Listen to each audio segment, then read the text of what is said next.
உற்றுருக்க நினைப்பதுவே அல்லாமல் வேறொன்றறியேன் பராபரமே.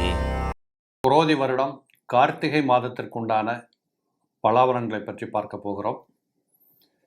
இந்த கார்த்திகை மாதத்திற்கு நம்ம தமிழ் மரபுபடி திருக்கார்த்திகை மாதம் என்னோட தென் மாவட்டங்களில் சொல்லுவாங்க. இன்னும் சொல்லப்போனால் நல்ல முகூர்த்த மாதம். வீடு பால் காய்ச்சிறவங்க, கல்யாணம் பண்ணுறவங்க, எந்த ஒரு சுபகாரியத்தையும் கார்த்திகையில் செய்து முடிக்கலாம். அப்படிப்பட்ட ஒரு சுப மாதமாக இந்த மாதம் இருக்கிறதுனால திருக்கார்த்திகை மாதமாக நம்ம கொண்டாட போகிறோம். இந்த மாதத்தில் ஒரு வித்தியாசமான அணுகுமுறை என்னன்னு கேட்டிங்கன்னா, ஒவ்வொரு மாதத்திலும் எப்படியும் 2-3 கிரகங்கள் இடமாறும். அதாவது புதன் இடமாறுவார், இல்லை செவ்வாய் இடமாறுவார், சுக்கிரன் இடமாறுவார். இந்த மாதத்தில் பார்த்தீங்கன்னா சுக்கிரன் மட்டும் 17ஆம் தேதி தனுசுவிலிருந்து மகரத்திற்கு செல்லுகிறார். மற்றபடி எந்த கிரக மாற்றங்களும் இல்லை. ராகு பகவான் சனி பகவானுடைய உத்தரட்டாதியில் பயணம் செய்கின்றார். சனி பகவான் ராகுவினுடைய சதயத்தில் பயணம் செய்கின்றார். இந்த 2 பேரும் அவங்கவங்க நட்சத்திரத்தில் மாறி அமர்ந்து பயணம் செய்கிறாங்க. இப்படிப்பட்ட கிரக சஞ்சாரத்தோடு இந்த மாதம் துவங்குகிறது. சிம்மம் ராசி நேயர்களே, இந்த சிம்மராசி நேயர்களை பொறுத்தளவு புத பகவான் 4ஆம் இடத்தில் அமர்ந்திருக்கிறார். ராசிக்கு 2ஆம் பாவாதிபதியாக இருக்கக்கூடியவர் அவருடைய ஸ்தானத்துக்கு 3ல், ராசிக்கு 4ல் போகிற போது நீண்ட நாட்களாக தகராறுல, பிரச்சனைகளில் இப்படி இருந்து வந்திருக்கக்கூடிய பூர்வீக சொத்துக்களை பிரித்து கொள்வதற்கான மாற்றங்கள் நிகழும். ஏதாவது ஒரு சொத்து வந்து உங்களுடைய கடன்களை கட்டுவதற்கோ உங்கள் தேவைக்கு பயன்படுத்தி கொள்வதற்குண்டான வாய்ப்புகள் கிடைக்கும். இல்லை அதெல்லாம் முன்னாடியே செட்டில் ஆகிடுச்சு சார் அப்படின்னு சொல்கிறவங்களுக்கு ஒரு நிலம் வாங்க போகிறேன், ஒரு வீடு வாங்க போகிறேன், ஏதாவது ஒன்றை விற்றுட்டு ஒன்று வாங்க போகிறேன், இப்படிங்கிற ஒரு மாற்றங்களை நிகழ்த்தக்கூடிய வாய்ப்பாக இந்த புத பகவானுடைய அம்சம் என்பது உங்களுக்கு நிலம் என்று சொல்லக்கூடிய விருச்சகத்தில் அமர்ந்திருக்கிற காரணத்தால் உங்களுக்கு அற்புதமான பலன்களை அள்ளி கொடுக்கக்கூடிய இடத்தில் அமர்ந்திருக்கிறார். அது மட்டும் இல்லை, உங்கள் ராசிநாதனோட சேர்ந்து அமர்ந்திருக்கிறார். சூரியனும் புதனும் 4ஆம் இடத்தில் இருக்கிறாங்க.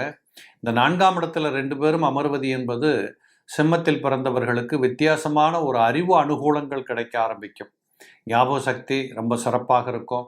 நல்ல படித்தவங்க, நல்ல பெரியோர்களாக இருக்கக்கூடியவங்க உங்களுக்கு துணைக்கு வரக்கூடியவங்களாக இருப்பாங்க. உங்களுக்கு வேண்டிய உதவிகள் நினைத்த இடங்களில் கிடைக்கக்கூடிய வாய்ப்புகள் உண்டு. அரசாங்கத்திலிருந்து கிடைக்க வேண்டிய பதவிகளாக இருந்தாலும், வர வேண்டிய பணமாக இருந்தாலும், ஒரு பிஸ்னஸ் பண்ணுறீங்க, டெண்டர் போட்டிருக்கிறீங்க, ஆர்டர் கிடைக்கணும், கட்டாயமாக உங்களுக்கு எல்லா வித உதவிகளும் கிடைக்கும். அரசும் அரசு அதிகாரிகளும் உங்களுக்கு உடன்பட்டு உங்களுக்கு உதவி செய்யக்கூடிய பாக்கியம் எல்லாம் இந்த மாதத்தில் இருக்கிறத பார்க்கலாம். என்ன சுக்கிரன் 5ஆம் இடத்துல வீற்றிருக்கிறதுனால கொஞ்சம் சில நேரங்களில் உங்கள் குணம் வெளியில் வந்துடும். பிடிவாதமாக இருப்பீங்க, நினச்சதை நினச்சபடி செய்யணும்னு ஒத்த காலில் நிற்பீங்க. முடியாதுன்னு சொல்கிறத பாலிச்சே சொல்ல தெரியாமல் முடியாதும்பீங்க. இது மற்றவர்களுக்கு கொஞ்சம் காதில் குத்துற மாதிரி இருக்கும். இதை கொஞ்சம் நீங்கள் மாற்றிக்கிட்டீங்கன்னு இந்த மாதம் ரொம்ப சிறப்பாக இருக்கிறத பார்க்கலாம். இது குறிப்பாக சுக்கிரன் என்று எடுத்துக்கொண்டாலே வீடு, இன்னும் சொல்லப்போனால் மனைவி, வீட்டுக்குள்ள டொமஸ்டிக் லைஃப்பில், குடும்பத்துக்குள்ள கணவனுக்கும் மனைவிக்கும் இருக்கக்கூடிய இந்த வார்த்தை ஜாலங்களிலே மோதல் போக்குகள் வந்து விடக்கூடாது. 2 பேரும் ஒத்து போவதற்கு ஒருத்தர் விட்டு கொடுத்து போகின்ற சூழலை கொஞ்சம் கவனிக்கணும். காரணம், இந்த சுக்கிரன் 5ஆம் இடத்தில் வீற்றிருப்பது என்பது உங்களுக்கு ஒரு அழகான வாய்ப்புகளை வழங்க மாட்டார். எதிர்த்தரப்பான எண்ணங்களை கொடுக்கக்கூடியதாக இருக்கும். இதில் சூரியன் 4ஆம் இடத்தில் இருக்கிறதுனால, அது ஒரு நீர் ராசியாக இருக்கிறதுனால, கொஞ்சம் நீங்கள் இந்த ஆத்தங்கரையில் குளிக்க போனேன், கடலில் குளிக்க போனேன், குளத்தில் குளிக்க போனேன், கிணத்துல குளிக்க போனேன், இப்படிங்கிற நீர் சம்பந்தப்பட்ட நேரங்களில் கொஞ்சம் கவனமாக இருக்க வேண்டிய மாதம்.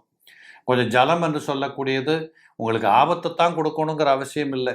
ஓரளவுக்கு ஏதோ சளி பிடிச்சிச்சு, காய்ச்சல் வந்துருச்சு, ஏதோ ஒரு 15 நாள் போட்டு எடுத்துருச்சு, இப்படிங்கிற மாதிரியான சூழல்களுக்கு சென்று விடாமல் பாதுகாத்து கொள்ள வேண்டியது உங்களுடைய கடமை.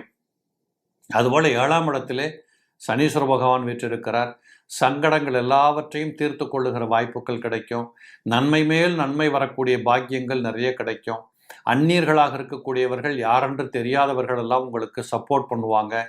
பெரியவங்களாக இருக்கக்கூடியவங்க, மிகப்பெரிய பண முதலைகளாக இருக்கக்கூடியவங்க கிட்ட நீங்கள் கேட்ட உடனே உங்களுக்கு உதவி கிடைக்கும். பிரம்மாண்டமான ஒரு காலகட்டத்தை நோக்கி பயணம் பண்ணுகின்ற வாய்ப்புகள் கிடைக்கும். சொந்த தொழில் செய்யக்கூடியவர்களுக்கு விருத்திகளை செய்து கொள்ளக்கூடிய வாய்ப்புகள் இருக்குது. இன்னும் சொல்லப்போனால் அந்த தொழில் ரீதியாக எக்ஸ்பேன்ஷன், புது இடங்களில் புதுவிதமாக புது தொழில்கள் துவங்குவதற்கான வாய்ப்புகள் நிறைய பேருக்கு வரக்கூடியதாக இருக்கும்.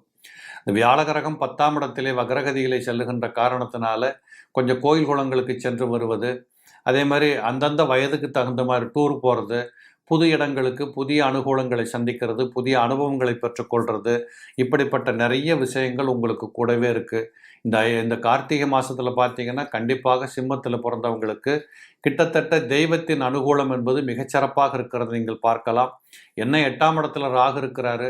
இந்த 8ஆம் இடத்துல ராகு இருக்கிறது வீட்டுக்குள்ளே யாராவது வயசானவங்க, தாத்தா பாட்டி அல்லது தாத்தா பெரிய அப்பா அப்படிங்கிற மாதிரி ரொம்ப வயது போனவர்கள் இருந்தால் அவங்க உடல் நலத்தில் கொஞ்சம் கவனம் எடுத்துக்கொள்ளணும்.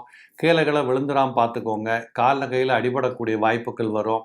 நீங்களே சிம்மராசிக்காரங்க, நான் காலையில் டெய்லி வாக்கிங் போகிற பழக்கம் இருக்குது சார் அப்படின்னா, கரெக்டாக ஷூ போட்டு இல்லை கரெக்டாக கட்டிட்டு போங்க. ஏதாவது தடுமாற்றங்கள் வரக்கூடாது இப்படிங்கிறதையும் கூடவே பார்த்துக்கணும். மற்றபடி இந்த சிம்மத்தில் பிறந்தவர்களுக்கு இந்த கார்த்திகை மாத பலன்களில் பார்த்தீங்கன்னா மிகச்சிறப்பான வாய்ப்புகள் நிறைய காத்துக்கிட்டு இருக்கு. ஒரு 80% சிறப்பான பலன்களும், ஒரு 20% கொஞ்சம் ஏற்றத்தாழ்வுகளும் இருக்கும். பக்கத்தில் இருக்கக்கூடிய சிவாலயங்களுக்கு சென்று வாருங்கள், பரிபூரண தரிசனம் பண்ணுங்க. கண்டிப்பாக உங்களுக்கு அந்த 20% குழப்பத்திற்கு அங்கிருந்து வரக்கூடிய பேரருள் உங்களுக்கு உதவி செய்யும்.